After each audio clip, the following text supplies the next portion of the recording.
from the Old Testament tonight, which we've titled "He Raped His Sister." Let's pause before and we think about this, and we think of something that we hear a lot today. I think Vice President Quayle, when he was in office and looking at television, and it became really a part of the campaign, if you would, between Bush and Clinton, and that is family values. Family values. And basically, if you were to walk into a home where this book was honored, you would say family values, the Holy Bible, the Word of God, you know.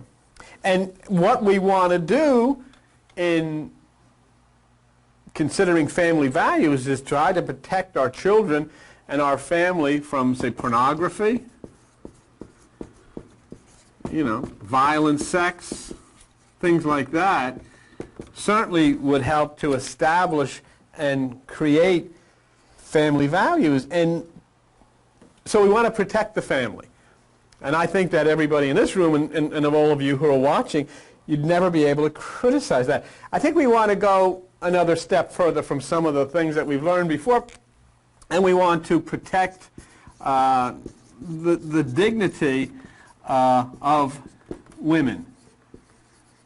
You know, and that, of course, is a thing that we've been all very conscious of over the past few years, thanks to some of the organizations that have brought to the attention of the world the fact that women, for the most part, have not been treated on the equal social ladder. So I would say probably if we have boys and girls in the family, brothers and sisters, you would say it's up to, you know, the boy to be the little man of the house, so to speak, and protect his sisters. And I think moms and dads would expect that. The girls in the family would be looked after by the boys, and that's I think, is okay. A brother would always be expected to protect his little sister, and especially in a good Christian family, this is something that we would all expect. So morality's cornerstone, then, would be shaped within the family and within the home. And one thing for sure, everybody in the eyes of God is equal. And it's a deep concern, especially now, that, you know, women are respected, and the elderly are respected, and so forth. But in this, for the sake of this particular discussion that we're having, that would talk about the protection of the female. Well, if this is a concern, and it is a concern of you, and it is a concern of many of you, I'd say a great deal of the population of this country and other countries are churchgoers. If it's a concern, it follows that the lessons that we teach our children should be of great concern. What are the sources of the things that we're teaching children? And this would be a concern to you as mothers and fathers and so forth. So the books that our children read should certainly be free from pornography, from violent sex, and they should certainly not in any way show or display to an impressionable young mind that which would be an attack on the dignity of women or whatever. So we would want to make sure then that our children are not exposed to material that would, you know, I mean, you know, once you reach a certain age, you're free to read, go where you want to go. It's very important to me, and I'm a very strong advocate of the fact that a person has to be able to read, go do whatever they want to do, as long as it's not hurting somebody else. But when you have children, I think when you're trying to shape the minds of children, there are values that we have to incorporate into their education, and family values, and you know, not exposing them to the pornographic things or violent sex or women degrading and things like that. There are many books that are very, very pure and wholesome, and I think books that teach family values, they teach love for animals, love for minorities, love for women, and so forth and so on, and treating you know, women and so forth with dignity and equality. There are many books like that. But there's an interesting thing. Religious teachers are not interested in having these books in the schools. They are really only concerned that our children read the Bible. That's most important. They want to get the Bible into schools. They want the Bible to be part of the curriculum, so forth and so on. So we've kind of set the stage: family values, pornography, violence, sex, protecting the dignity of women, and of course looking to our Christian heritage as a showcase of this would be the basis of what we're going to talk about. So what I'm going to then ask you to do, and as parents and as people of the community, is to judge if the story we will share with you here today is morally uplifting. Okay, so I think we've made this point here. So then we would question here: is the story that we're going to discuss here morally uplifting? Okay. All right. And that's something that we want to think about it, and I want you to consider as you hear the story that the story you are about to hear and read, if you have a Bible, comes from the book that is sanctified as God's holy word. Okay, this is God's holy word. The book is sanctified. It is inspired of God and ordained by God. And I want you to ask yourself, if this was dramatized on television, would you want your child to watch? In other words, is the story morally uplifting? And if it was dramatized on television, is it the kind of story that you would like your children to watch? All right. Okay. Having laid that foundation for this little tale, let's open to page 275. The rest of you go to 2 Samuel. And we'll look at 2 Samuel. If you have Bibles there at home, and then you look at 2 Samuel. Let's go to chapter 13. All right? And let's try to identify, we'll draw a line here because the question is kind of important, and we'll try to draw a line there and maybe list the characters. 2 Samuel chapter 13, and look at verse 1. And we come across a name: Absalom, son of David, had a fair sister whose name was Tamar, and Amnon, the son of David, loved her. Okay, so we have two. We have Absalom. We have Amnon. Well, he's got two M's in his word. And we have Tamar. Now, Absalom and Amnon are brothers. And their sister is Tamar. And Amnon loves his sister Tamar.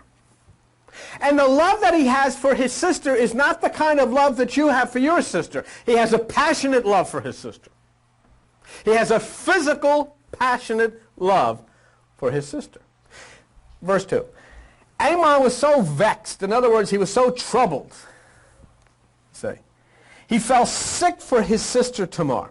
What you would say in the vernacular of 1993, excuse the French, is he had the hots for his sister. He was hot for her. I mean, he's vexed. He's hot around the collar. He's hot every place because of his sister. Okay. I heard that giggle in the last drum. But this is what's being said here. Okay. Yes, I know. But she was a virgin. And Amnon thought it'd be hard for him to do anything to her. Now, folks, I want you to get this. Put this in your house. You're a mother. You're a father. You have a lovely daughter. You have two sons. And one of your sons is planning to do it to this sweet daughter.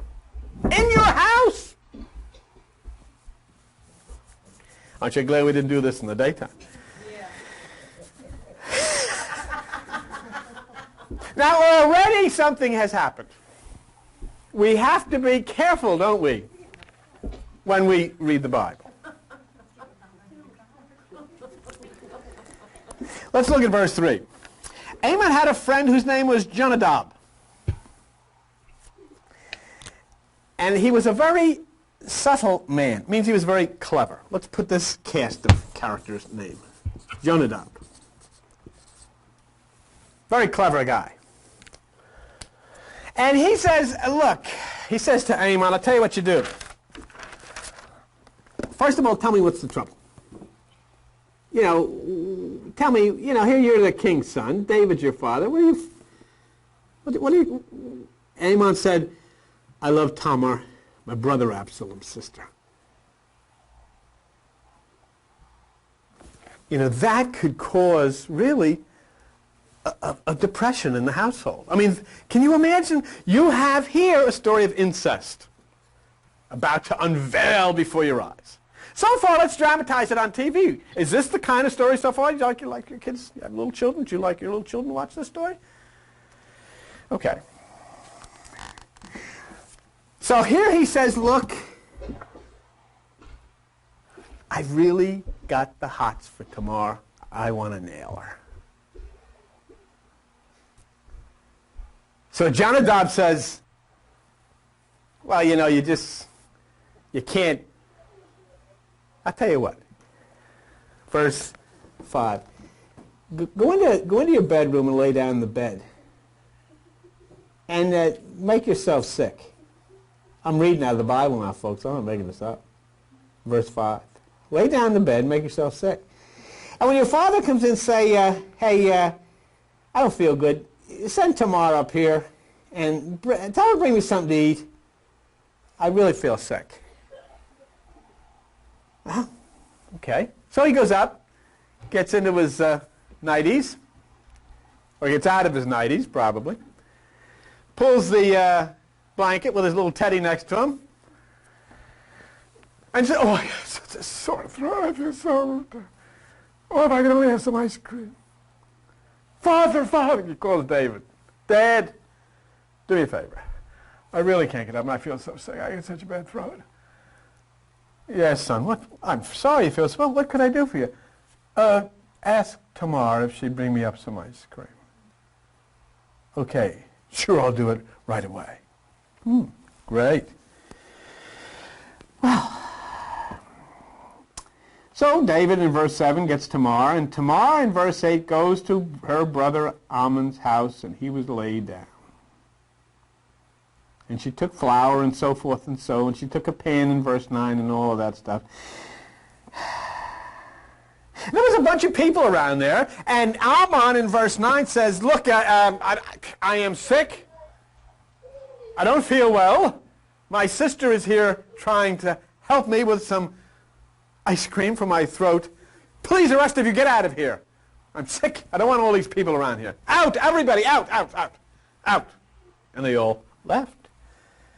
And there was nobody in the bedroom now except brother and sister, Amon and Tamar. And Amon in verse 10 says, bring the food here. Bring the ice cream here that I may take it. And she brings the stuff that she made into the chamber to Ammon, her brother. And Ammon didn't go for the ice cream. In verse 11, it said, when she had brought the stuff, he took hold of her, and he said unto her, come lie with me, my sister.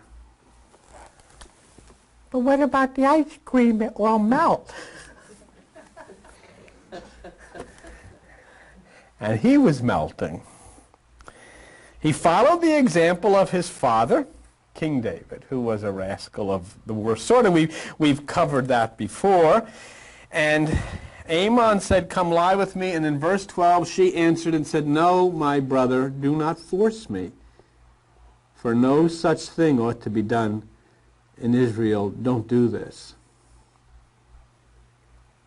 She tried to prevent her brother from having sexual intercourse with her. And she said, shh, don't. She said in verse 13, the shame. And, you know, in verse 14, howbeit he would not hearken unto her voice, but being stronger than she, forced her to lay with him. He forced her. to lay with him. Being stronger, he forced her to lie with him, and you know what that word is. It's rape. He raped her.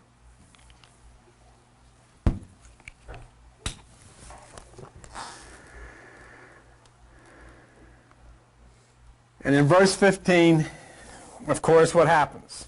After he had used her, he obviously felt guilty, and what better way to get it out of his mind?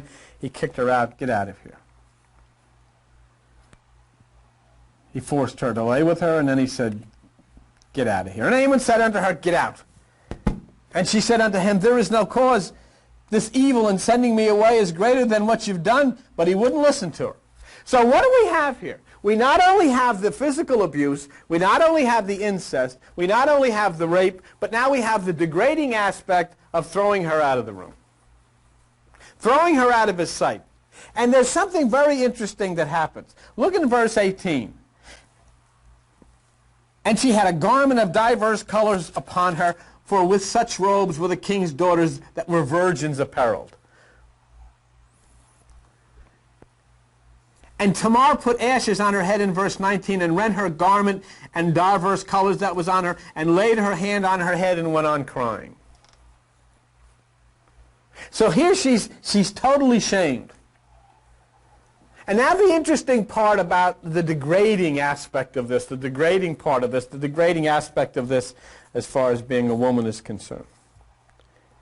In verse 20 it says, and Absalom her brother said unto her, has Amnon your brother been with you? And he knew, and he says, but hold your peace. He is your brother. Don't worry about this. So Tamar remained desolate in her brother Absalom's house. She had been raped by her brother. She had been degraded. She had been thrown out. And now the other brother comes along and says, well, you know, it is your brother. In other words, it's all in the family. You shouldn't get so upset, and, you know, let this go.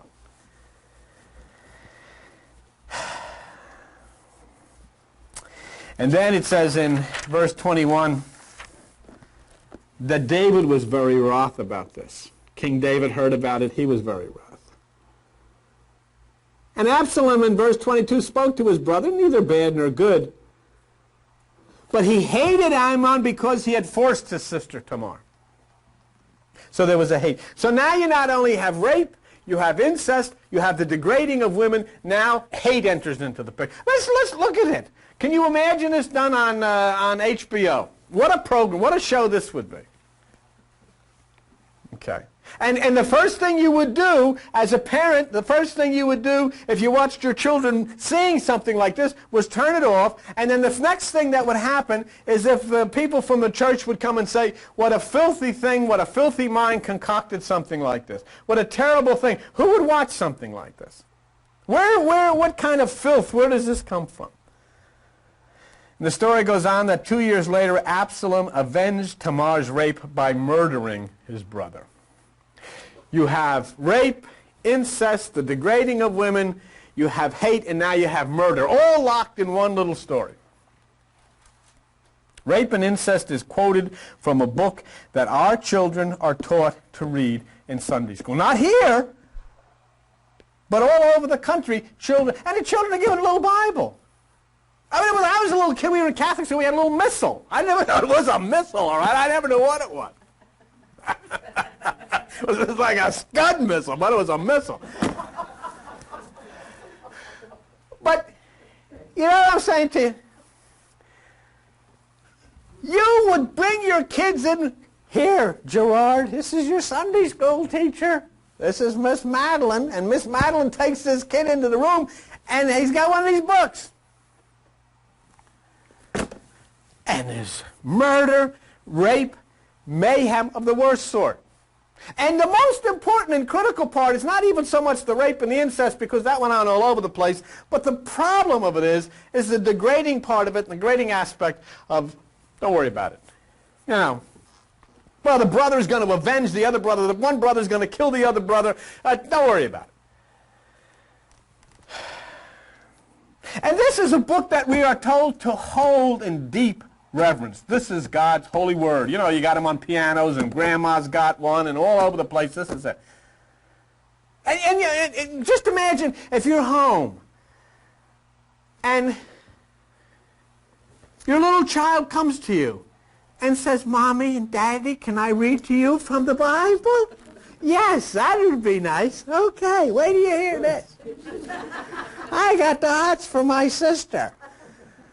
I don't need the ice cream, kid. Jump in bed.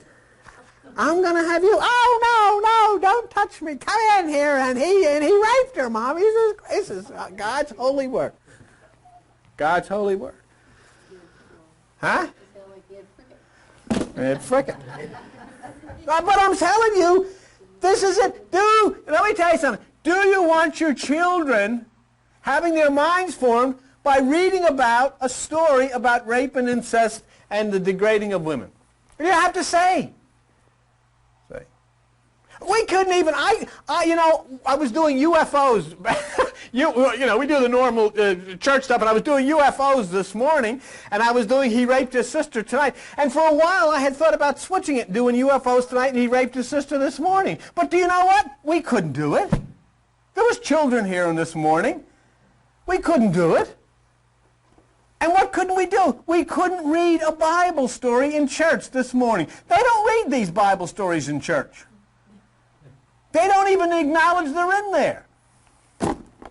They read about, lay hands on this, but this guy was laying hands on his sister. But they see this on Maury Povich. Wait a minute, Stana. But they see this on Oprah Winfrey, Maury Povich, and all the other sleaze buckets. Yeah, well, it's all right, but you see, but the point is it goes on. But and you expect it on Maury Povich and sleaze buckets, but right. You don't expect it in God's holy word. That's true. That's great. See what I'm saying? That's the point. Which you made a very good point. You expect it there. You don't expect it here. But it nonetheless is here. But you see, you can't even question this book. To question this book, according to many of them, is a sacrilege. And here's an interesting part. It's very amazing. A story where a cunning brother plots the rape of his sister and then done with her, kicks her out of the house, is in a book that ignorant preachers and stupid parents force upon their children. Oh, I'll tell you something. And Hugh Hefner would never, ever allow anything like that in Playboy magazine. I'm telling you for a fact, because if there's one thing that he's over, and you can take your opinions of him and Playboy, whatever, never would he allow that which was violence or degrading upon women. You can call it posing and all of that stuff, but never as far as violence against women, he wouldn't allow it. But it's in the Bible. The Bible allows it.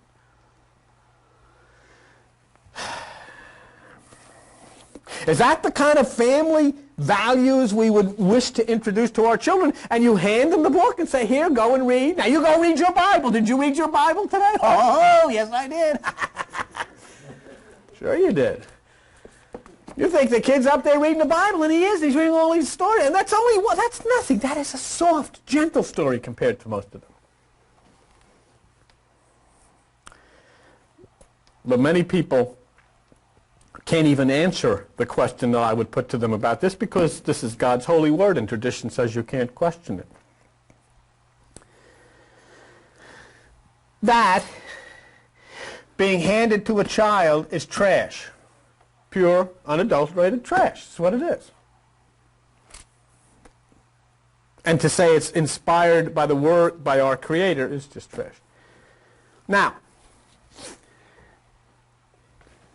the point here is that this book should only be in the hands of people who have entered into meditation, who have opened up the spiritual aspect of their consciousness, and who can understand it. Because you're reading a story that looks like pure pornographic trash, and it's not. Not at all. You're reading a way that people wrote many thousands of years ago to deceive those who are not enlightened. And all that you know is you've read a story about some guy that raped his sister and then was murdered by his brother. That's all you know. Has nothing to do with it. Look. You know who Absalom is? Abel. You know who Ammon is? Cain. You know who Tamar is? The Holy Spirit. The virgin consciousness. Jonadab is the ego, the alibi, to justify anything.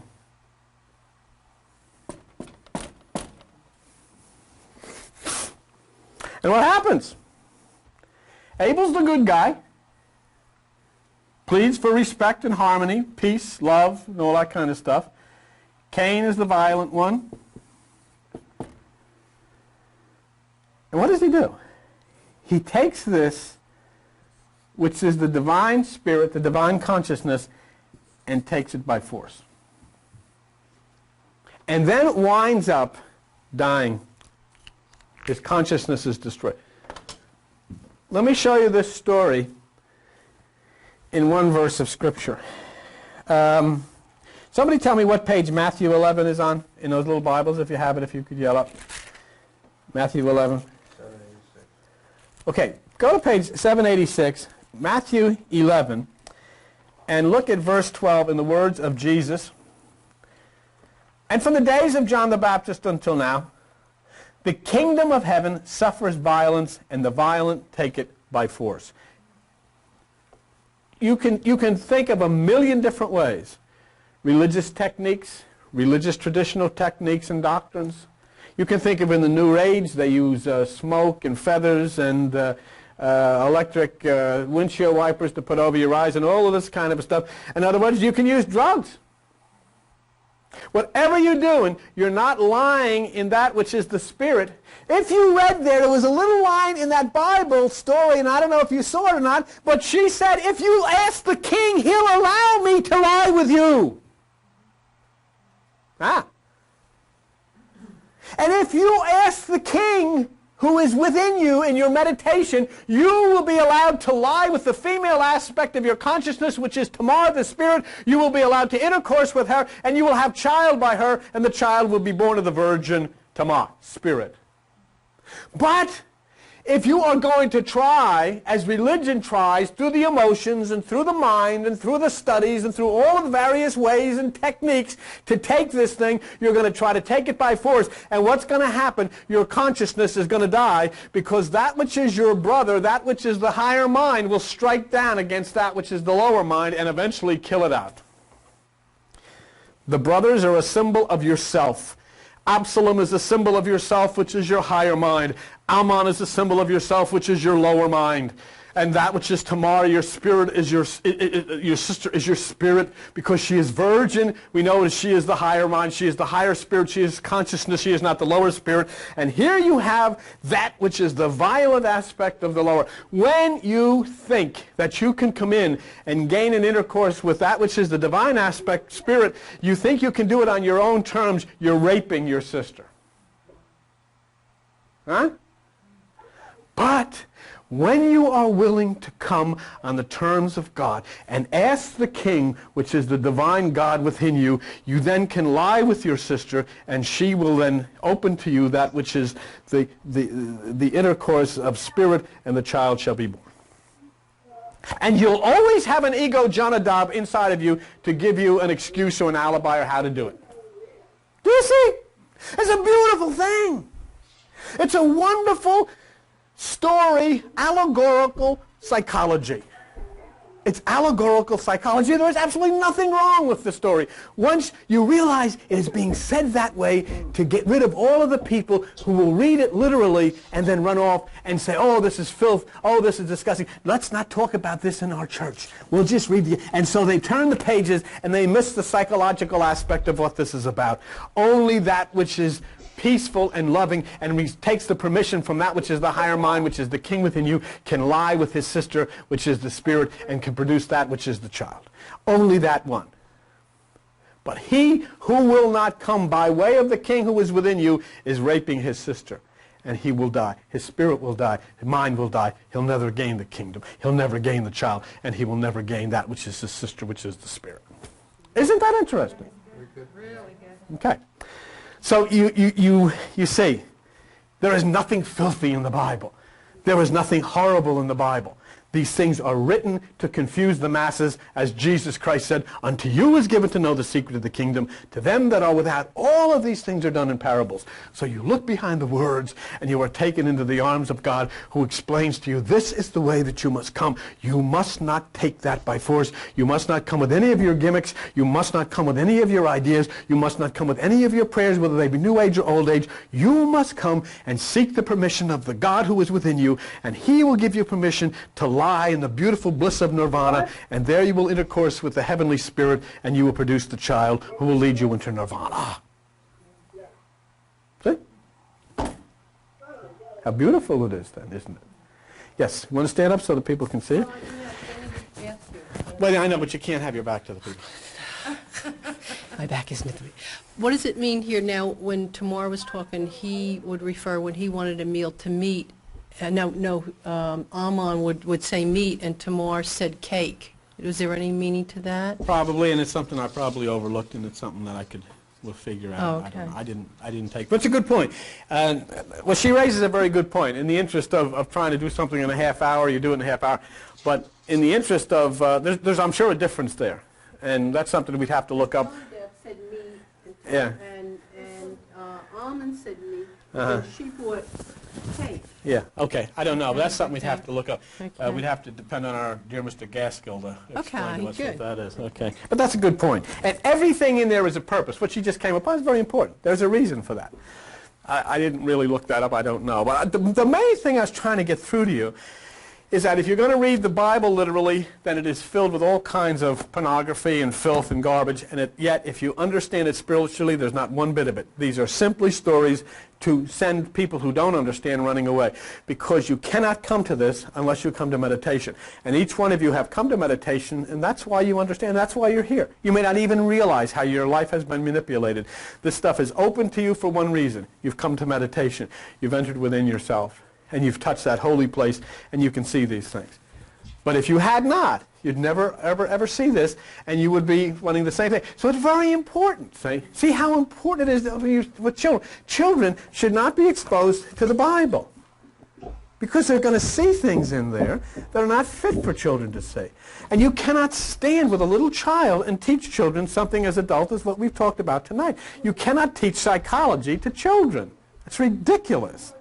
And so children have to be nurtured with books and so forth, and I think the types of things that you had, I saw today with the giraffe, and it was a very interesting little book that you had there for the children, and each of the animals had something to say about how beautiful they were, and telling a child, well, I may look funny to other people, but I think I'm quite beautiful, and you're quite beautiful too. And you know, those are the things that children have to hear now. This is too much. And to try to say we need Bible reading in school and so forth, it's very destructive. And in fact, it's destructive for the teachers themselves, because they don't understand these things. And they have no right not to understand them, because the book of Proverbs says wisdom is understanding the dark sayings.